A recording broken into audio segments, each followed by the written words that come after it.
ओम शांति। पुरुषार्थ का अंतिम लक्ष्य है अव्यक्त फरिश्तापन। আমাদের অন্তিম পুরুষার্থ বা অন্তিম পুরুষার্থের লক্ষণ হলো अव्यक्त फरिश्तापन। ये अंतिम लक्ष्य पुरुषार्थ के लिए कौन सा है? अंतिम पुरुषार्थ की अव्यक्त फरिश्ता হয়ে থাকা। अव्यक्त रूप क्या है? এবারে অব্যক্ত রূপটা কি? অব্যক্ত রূপ অর্থাৎ নিজেকে শরীর না ভেবে অশরীরী আত্মা ভাবা এবং स्थितिते लाइट থাকা, हल्का থাকা। इसमें भी लाइट रूप सामने है अपना लक्ष्य। वो सामने रखने से जैसे लाइट के कर्व में ये मेरा आकार है, जैसे वतन में भी अव्यक्त रूप देखते हो तो अव्यक्त और व्यक्त में क्या अंतर देखते हो? व्यक्त 5 तत्वों के कर्व में है और अव्यक्त लाइट के कर्व में है। আমাদের ব্যক্ত এই শরীর 5 তত্ত্ব দিয়ে তৈরি, আর আত্মা এই 5 তত্ত্বের এই শরীর থেকে একদম আলাদা লাইট রূপ জ্যোতির্বিন্দু। এই জ্যোতির্বিন্দু লাইট স্থিতিতে থাকা, লাইট স্বরূপে থাকা, এটাকে অব্যক্ত স্থিতি বলা হয়, ফরিস্তা স্থিতি বলা হয়, এবং এটাই আমাদের অন্তিম পুরুষার্থ বা অন্তিম পুরুষার্থের নিশানি। जैसे सूर्य देखते हो तो चारों ओर फैली सूर्य की किरणों की लाइट के बीच में सूर्य का रूप दिखाई देता है।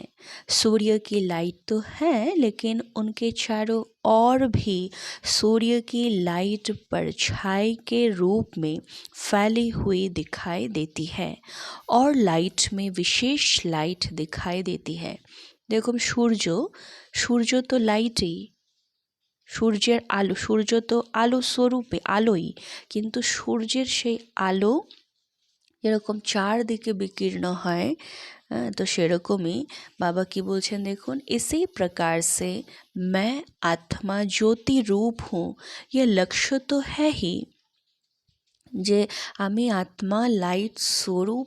এই স্থিতিতে এই স্বরূপে তো আমরা থাকবই, কিন্তু এমনও অনুভব করব যে এই আত্মা লাইট থেকে তার কিরণ চারদিকে ছড়িয়ে পড়ছে। যেমন সূর্য তো আলোই, কিন্তু এটার আলোর যে কিরণ এটা যেমন চারদিকে ছড়ায় এবং সেটা আমরা দেখতে পাই, তো সেরকমই বাবা বলছেন আমরা আত্মা, এই চেতনায় তো আমাদের থাকতে হবেই, কিন্তু এটা আমরা যাতে এরকমও স্বরূপে থাকি, এরকমও যেন আমরা অনুভব করি যে আত্মার এই কিরণ সূর্যের আলোর মতো চারদিকে ছড়িয়ে পড়ছে, আর আমি এই পুরো একটা লাইটের অরার মধ্যে আছি।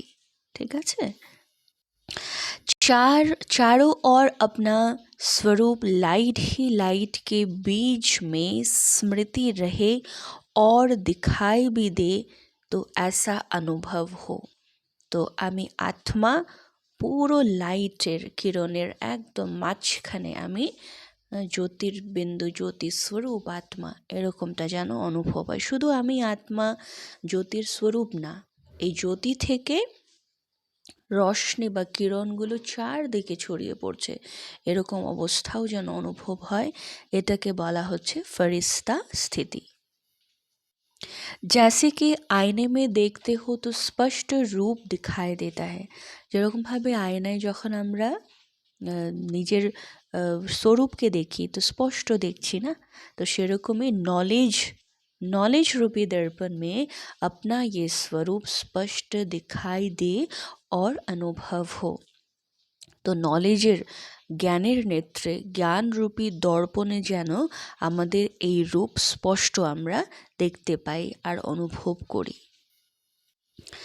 चलते फिरते और बात करते ऐसे अनुभव हो कि मैं लाइट रूप हूँ, मैं फरिश्ता चल रहा हूँ और मैं फरिश्ता बात कर रहा हूँ। তো চলতে ফিরতে আমাদের এরম যেন অনুভব হয় যে আমরা লাইট স্বরূপ আত্মা, আমার থেকে চারদিকে এই লাইটের কিরণ ছড়িয়ে পড়ছে, আর আমি ফেরেশতা লাইটের শরীরে, লাইটের কার্ভের ভেতরে আছি, আর আমি কথা বলছি, অর্থাৎ এই মুখের দ্বারা কথা বলছি, এই পায়ের দ্বারা চলছি। এরকম একটা লাইট স্বরূপ এবং লাইট স্থিতির যেন আমরা চলতে ফিরতে অনুভব করি। तो ही आप लोगों की स्मृति और স্থিতি का প্রভাব ওর উপর পড়েগা। যখন আমরা নিজেরা এরকম স্বরূপে আর এরকম অনুভূতিতে থাকব, তখনই কিন্তু আমাদের স্বরূপ, আমাদের স্থিতির প্রভাব অন্যদের ওপরে পড়বে। कर्तव्य करते हुए भी मैं फरिश्ता निमित्त इस कार्य अर्थ पृथ्वी पर पाँव रख रहा हूँ। যখন আমরা এই কোনো কর্মে আসব, তখন এমন ভাবতে হবে যে আমি ফরিস্তা, নিমিত্ত মাত্র বাবার সেবার জন্য এই পৃথিবীর ওপরে পা রাখছি। লেকিন मैं हूँ अव्यक्त वतनवासी, আমি এই পৃথিবীর নিবাসী নই, আমি अव्यक्त वतनवासी অর্থাৎ परमधाम निवासी, सूक्ष्म वतन निवासी, এরকম ভাবতে হবে। अब इस स्मृति को ज़्यादा बढ़ाओ, এরকম স্মৃতিকে নিজের চেতনায় বাড়াতে থাকো। मैं इस कार्य अर्थ अवतरित हुई हूँ, अर्थात जैसे कि मैं इस कार्य अर्थ पृथ्वी पर वतन से आई हूँ, कारोबार पूरी हुई फिर वापस अपने वतन में। जैसे कि बाप आते हैं तो बाप को स्मृति है ना कि हम वतन से आए हैं, वतन के कर्तव्य के निमित्त, और फिर हमको वापस जाना है। ऐसे ही आप सबकी भी यह स्मृति बढ़नी चाहिए कि मैं अवतार हूँ, अर्थात मैं अवतरित हुई हूँ। अभी मैं ब्राह्मण हूँ, फिर मैं देवता बनूंगी, ये भी वास्तव में मोटा रूप है। तो बाबा की बोलছেন দেখুন, বাবা যেমন পরমধাম নিবাসী, আর সঙ্গম যুগে ব্রহ্মাতনে বাবা নিমিত্ত মাত্র আসেন, অবতরিত হন, আর কিছুক্ষণ পরে আবার কিন্তু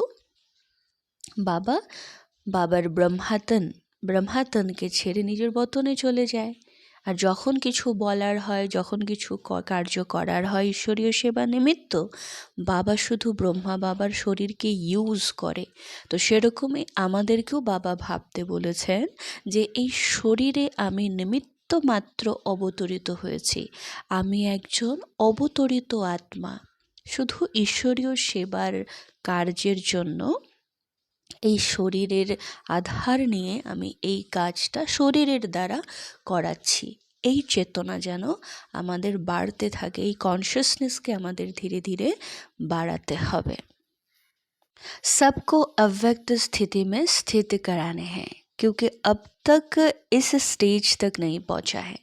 तो এখন অব্যক্ত স্থিতিতে থেকে সকলকে অব্যক্ত স্থিতিতে স্থিত করতে হবে, क्योंकि अंतिम पुरुषार्थ यह रह गया है। তো অন্তিম পুরুষার্থ এটাই, আর এতে এখনও হওয়া বাকি আছে।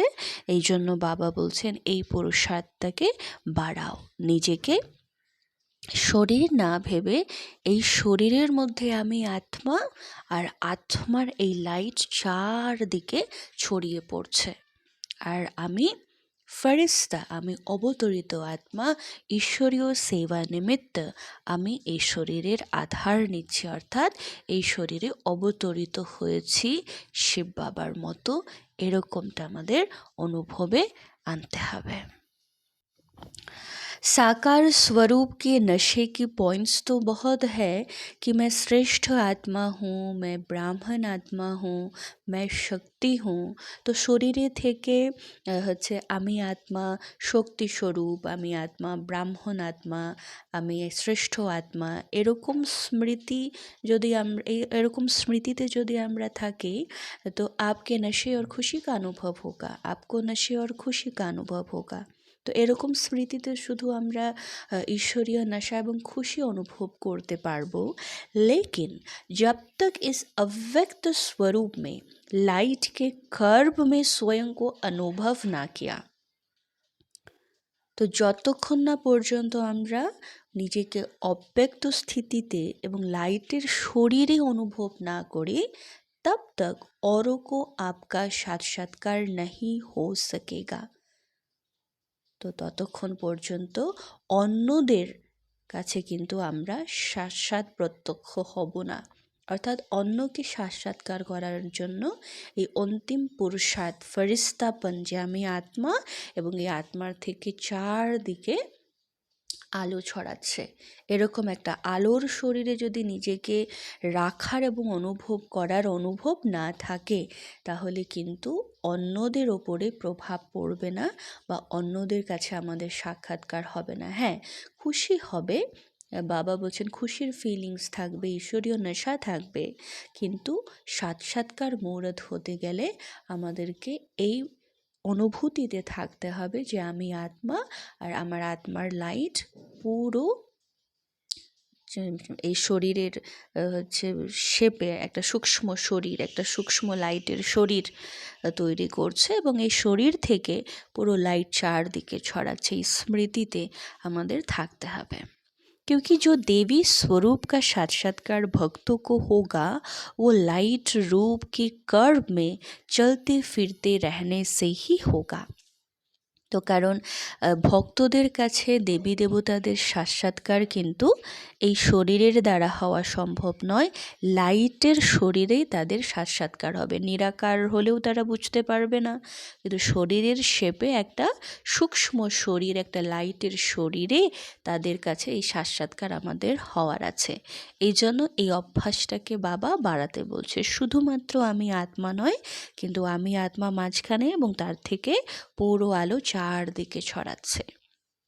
যেমন বাবা সূর্যের এক্সাম্পল দিলেন যে মাঝখানে সূর্য এবং তার আলো চারদিকে ছড়ায়। ऐसा अनुभव होगा कि मानो ये देवी द्वारा आकाशवाणी हो रहा है। वो सुनने को इच्छुक होंगे कि ये देवी या शक्ति मेरे प्रति क्या आकाशवाणी करते हैं।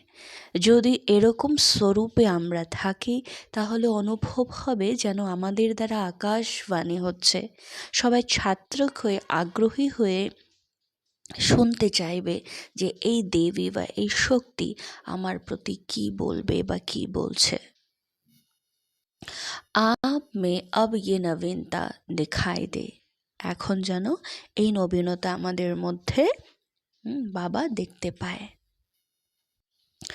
साधारण बोल नजर ना आए, ऊपर से आकाशवाणी हो रही है ऐसा अनुभव हो। সাধারণ बोल যেন আমরা না বলি, এমন স্থিতিতে থাকি যেন মনে হয় যে উপরে যেন আকাশবাণী হচ্ছে। আমরা বলবো এখানে, আর মানুষের কাছে যেন ওটা এরকম মনে হয় যেন আকাশবাণী করছে কেউ।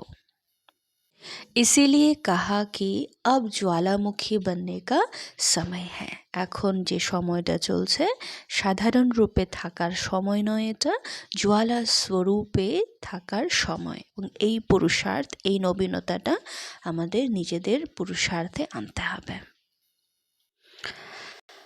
पहले आप लोग भाषण आदि करती थी और कोर्स कराती थी, अभी चेयरमैन के रूप में थोड़ा बोलती हो, कोर्स आदि आपके जो साथी है वो कराते हैं।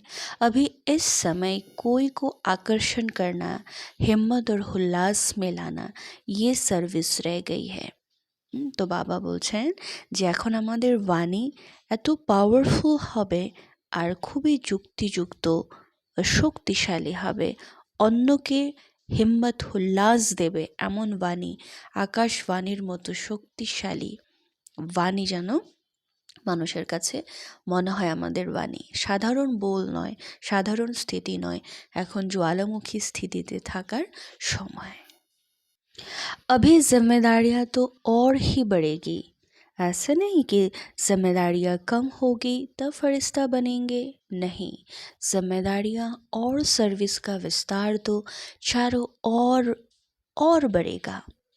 তো বাবা বলছেন এরকম যেন তোমরা না ভাবো যে এখন তো অনেক দায়িত্বটা কম হয়ে গেলে তারপর আমরা ফরিস্তা স্থিতিতে থাকবো।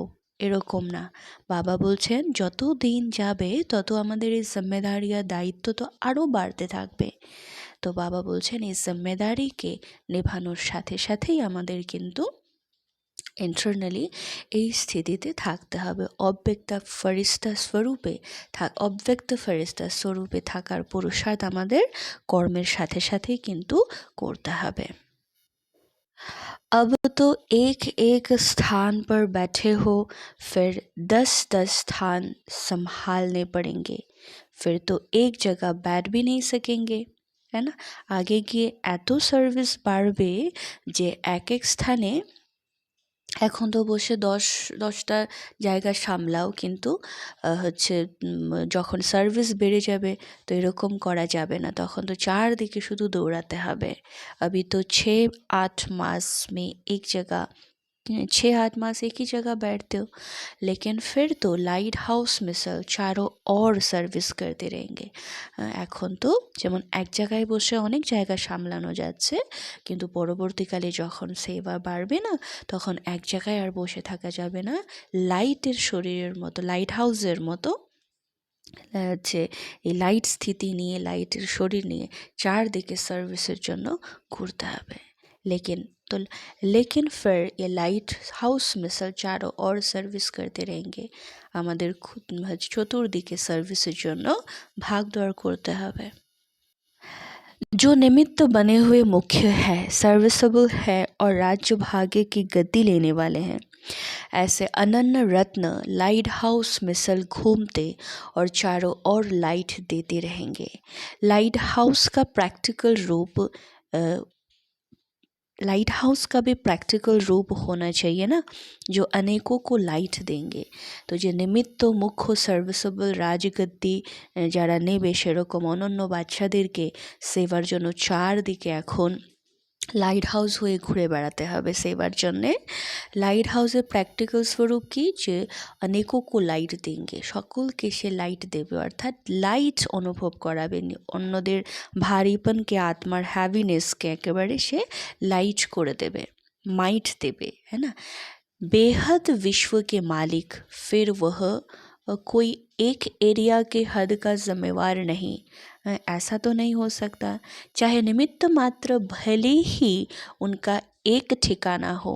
जैसे लाइट हाउस का निमित्त ठिकाना तो एक है ना, लेकिन सर्विस एक ठिकाने की नहीं करते, बल्कि चारों ओर लाइट फैलाते हैं। যেমন লাইট একটা জায়গায় স্থির থাকে, কিন্তু আলো তো চারদিকে ছড়ায় না, তো সেরকমই বাবা বলছেন সার্ভিসের কারণে কোনো একটা জায়গার নিমিত্ত হয় ঠিকই, কিন্তু সার্ভিস আমাদের বিশ্বের নিমিত্তে, সারা বিশ্বের জন্য কিন্তু আমরা নিমিত্ত, সারা বিশ্বে আমাদের লাইট মাইট যেন আমরা ছড়াতে থাকি। इसी रीति स्थान भले एक ही होगा, लेकिन जो अपने विशेषताएं होंगी या शक्तियां है, उसका लाभ चारों ओर हो। তো ভলে আমরা একটা স্থানেই নিমিত্ত হয়ে আছি, কিন্তু আমাদের শক্তি, আমাদের বিশেষতা আর লাভ যেন সকলের কাছে পৌঁছায়, এটা লাভ যেন সকলে নিতে পারে। अभी तक सिर्फ एक स्थान पर ही आपकी विशेषता का लाभ है। তো এখন তো শুধু যে স্থানে আছো সেই স্থানের মানুষেরাই, সেই স্থানের আত্মারাই সেই বিশেষতার লাভ নিতে পারে, কিন্তু একসময় এরকম আসবে, বা এখন এরকম স্থিতিতে আমাদের থাকতে হবে যেন এই বিশেষতার লাভ সকলে পায়। सूर्य एक स्थान को ही रोशनी देता है क्या? সূর্য একটা জায়গাতেই আছে, কিন্তু সকলকে রোশনি দিচ্ছে। তো आपकी भी विशेष शक्ति रूपी किरणें चारों ओर फैलनी चाहिए ना। তো আমাদেরও শক্তি এবং যে আমাদের আলো, যে লাইট স্থিতি এবং শক্তি চারদিকে যেন ছড়াতে থাকে, এটাকে যেন আমরা স্প্রেড করি সারা বিশ্বে। नहीं तो मास्टर सर्वशक्तिवान और ज्ञान सितारे आप कैसे सिद्ध होंगे? নাহলে এই যে মাস্টার সর্বশক্তিমান, জ্ঞান সিতারা, যে বড় বড় টাইটেল বাবা দিয়ে রেখেছেন, তাহলে এই টাইটেলগুলো কি করে সিদ্ধ হবে? मास्टर ज्ञान सूर्य अर्थात बाप समान स्थिति, सितारे होते हुए भी बाप समान स्टेज। तो अगर कोई सितारा एक ही स्थान पर अपना प्रकाश फैलाता है और वो टिमटिमाता उसी अपनी एरिया में ही रोशनी देता है, तो मास्टर ज्ञान सूर्य या बाप समान नहीं कहेंगे ना। তো যদি কোনো তারা আলো কম এবং যেখানে আছে শুধু অল্প জায়গা আলোকিত করছে, তাহলে তো আমরা বাপ সমান হলাম না, না? তাহলে তো জ্ঞান সূর্য বা জ্ঞান তারা বলাটা ঠিক হলো না। তো জ্ঞান সূর্য মানে যে জ্ঞান সূর্য বাবার মতো সকলকে আলো দেবে, সকলকে কি করবে, শক্তি দেবে। তো এরকম স্থিতি আমাদের পাওয়ারফুল করতে হবে।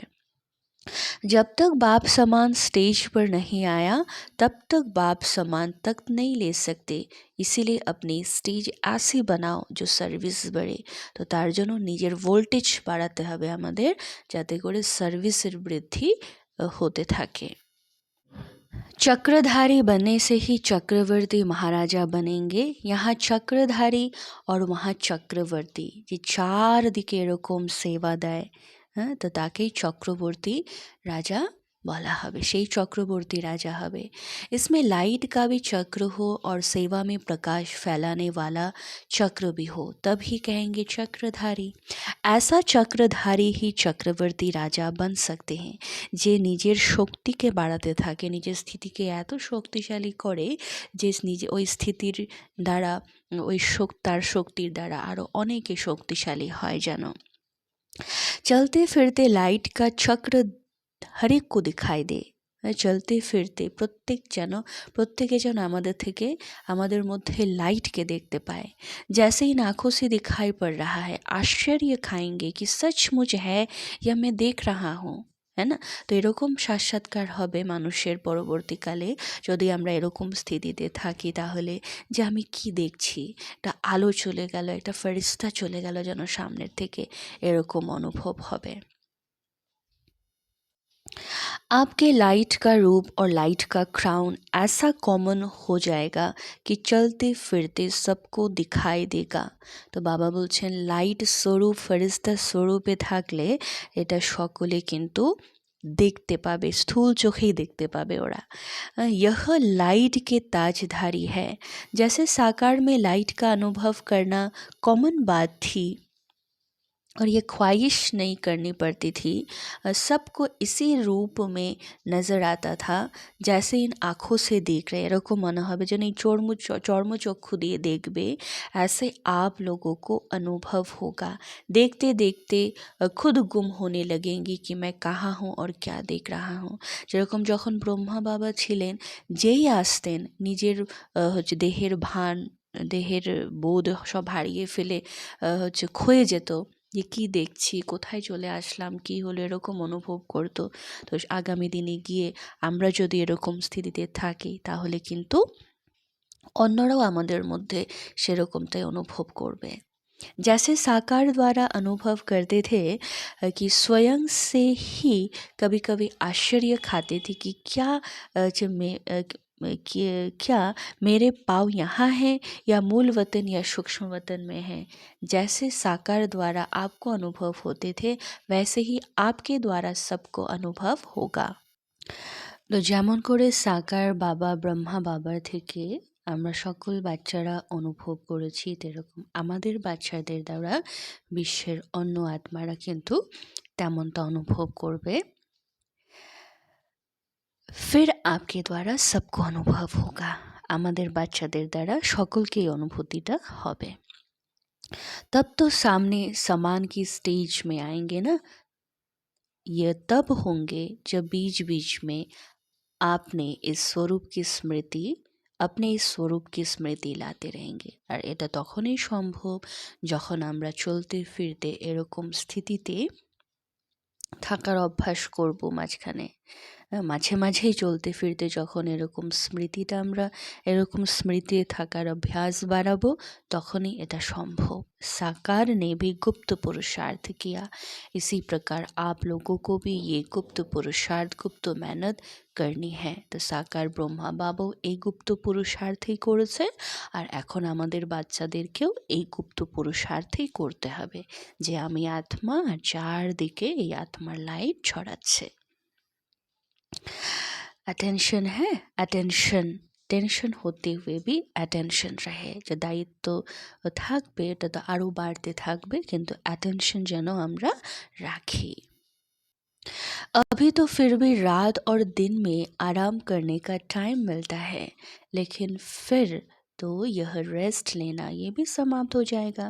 এখন তো তবু রাত্রে সময় পাও, দিনেও একটু আরাম করার সময় পেয়ে যাচ্ছ, কিন্তু পরবর্তীকালে সেবা এত বেড়ে যাবে যে এই আরাম করার সময়ও কিন্তু সমাপ্ত হয়ে যাবে। लेकिन जितना अव्यक्त लाइट रूप में स्थित होंगे उतना ही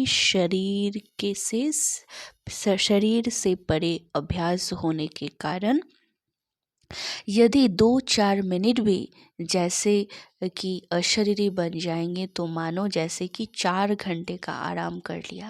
আর তখন আরাম না করলেও কোনো শরীরে ক্লান্তি আসবে না, কারণ অব্যক্ত স্থিতিতে থাকলে, ফেরেশতা স্বরূপে থাকলে কয়েক মিনিট যদি আমরা এই অশরীরী হয়ে থাকি, অব্যক্ত স্থিতিতে থাকি, তাহলে মনে হবে যেন আমরা 4 ঘন্টা আরাম করলাম। তাহলে স্থূলে ওরকম আরাম করার প্রয়োজনও পড়বে না।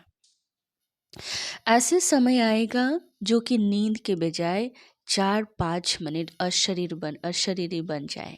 তো এরকম সময় আসবে যখন আমাদের মনে হবে যেন যে না ঘুমাবো না, ঘুমানোর বদলে তো আমরা 4-5 মিনিট অশরীরী স্থিতিতে থাকি।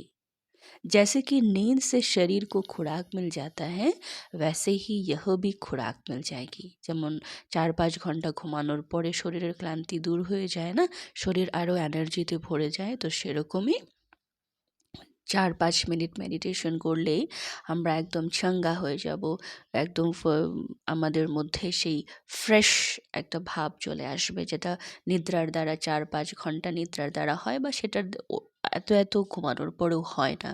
তো যত আমরা অব্যক্ত স্থিতিতে থাকবো তত আমাদের নিদ্রাও কম দরকার পড়বে, আর মেডিটেশনের দ্বারাই সেই আরাম বা সেই সতেজতা আমরা অনুভব করতে পারবো।